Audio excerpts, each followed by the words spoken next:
శ్రీకాళహస్తి గొప్ప మహిమగల క్షేత్రం. ఇక్కడ రాహుకేతు పూజ విశేషం. కాళహస్తిలో అత్యంత ప్రసిద్ధి చెందిన పూజల్లో ఇది ఒక పూజ. గ్రహదోషాలు మరియు శనిదోషాలు తొలగిపోవడానికి ఈ పూజని నిర్వహిస్తూ ఉంటారు. ఈ రాహుకేతు పూజ ప్రధానంగా జన్మకుండల్లో రాహువు మరియు కేతువు వల్ల కలిగే దోషాల నివారణ కోసం చేయబడుతుంది. ఇలా చేయడం వల్ల సర్పదోషం తొలగిపోతుంది, ఇతర గ్రహాల దోషాలు కూడా పరిష్కారం చెందుతాయి. ఈ పూజ ఆలయానికి దక్షిణం వైపున ఉన్నటువంటి స్థలంలో ప్రధాన పూజారులు నిర్వహిస్తూ ఉంటారు. ప్రతిరోజు ఈ పూజా కార్యక్రమాన్ని చేసుకోవడానికి భక్తులకి 1 గంట సమయం పడుతుంది. ఉదయం 6 గంటల నుంచి సాయంత్రం 6 గంటల వరకు ఈ పూజలు నిర్వహించబడుతూ ఉంటాయి.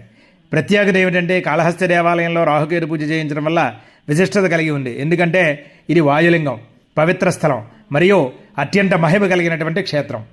ఈ పూజ ద్వారా భక్తులు తమ వివాహ సమస్యలు, సంతాన సమస్యలు, ఆరోగ్య సమస్యలు అన్నీ కూడా తొలగించబడి వృత్తి జీవితంలో ఎదురయ్యే సమస్యల నుంచి విముక్తి పొందుతారని చెప్పని విశ్వసిస్తారు. శ్రద్ధతో చేస్తే